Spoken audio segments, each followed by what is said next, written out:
Back to the 1st District congressional race. Jonathan Jackson holding a lead over Pat Dowell.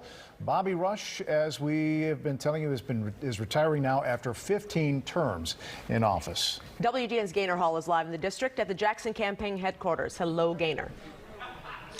Yeah, hello, Ray and Micah. Jonathan Jackson emerging from this very crowded, jam-packed field. 17 Democrats vying for this 1st District seat. He is declaring victory tonight and joining me live right at this moment. How does it feel? It feels wonderful. I feel like it's one of the greatest honors that you could have is to have the trust of the electorate, for people to give you their vote, to follow through on the commitments and promises that we've made, to be a champion, to fight for those that have been marginalized. In particular, what we are experiencing on the south side of Chicago. We have one of the largest life expectancy gaps in the entire nation between Streeterville and Inglewood. We've seen grocery stores closing on 76 and Ashland. We've seen them closing on 63rd and Halsted. So we're going to take that commitment to making economic opportunities a reality and fighting for social justice. Yeah, so you're vowing to fight for the south side. What are your day one priorities? How do you get there? Well, we have to take a real aggressive stance towards this gun violence. If we weren't talking about COVID and the pandemic, we'd be talking about this epidemic in the gun violence. 43,000 Americans are being killed and shot and injured every year because of gun violence. There are now more guns in America than there are citizens. We also have to talk about the opioid crisis, that is still surging in many of the rural parts and the suburban parts of our district. So we're going to run, we've run district-wide. We're going to keep a focus on that, and we have to bring economic opportunity. 50% of Illinoisans are making less than $20 an hour. We have to continue to raise wages in this area and provide more opportunity and more safety.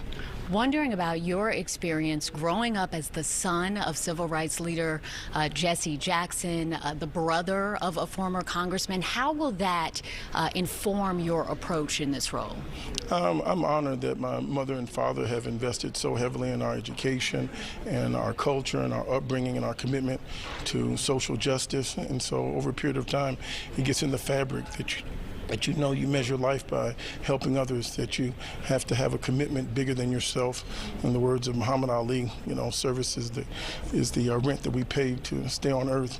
And so I think to be a part of my father's legacy of service and commitment, I want to take that same courage and the lessons I've learned from him now into the halls of Congress across this nation. It's a federal seat.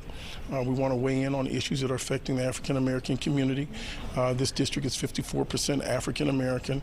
So it gives us the opportunity to talk about the Ukraine, talk about Afghanistan, and to talk about Haiti. I went down to the border and saw the Haitians turned around.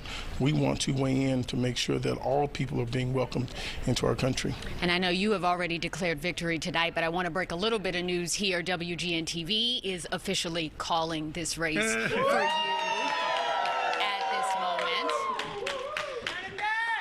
Also, if you can talk about some of the other issues that have been raised in the campaign, the financing, what do you say to people who may be wary of where your money is coming from, particularly the cryptocurrency billionaire who gave you that last-minute infusion of cash?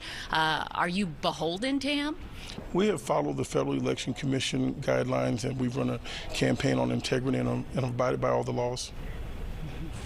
And finally, we know that you will be possibly, if the voters give you the final nod in November, replacing Bobby Rush, who has held this seat for 15 terms, 30 years. He did not endorse you in this race. Bernie Sanders endorsed you. But what do you think about the job Bobby Rush has done, and what do you do differently? Well, I think Congressman Rush, I've grown up with him my entire life. I've called him Uncle Bobby, in all fairness to him. I got in the race 30 days after he made an endorsement. I have a tremendous amount of appreciation, respect, and love for Congressman Rush. I think he's done a great job, and I'm glad that we've had this successful outcome. Okay. Hoping for a unity breakfast with the other candidates? Oh, absolutely. I'm going to call for one first thing in the morning. Would love to start calling them tonight. There were 17 people running. I have enormous amount of respect for them, and absolutely. And this makes me the Democratic nominee. This is not the end goal in the victory. So on to November, we're going to keep on running and campaigning until our victory is won. Okay. Jonathan Jackson going on to the November general election. We'll send it back to you in the studio. Thank you, Gaynor.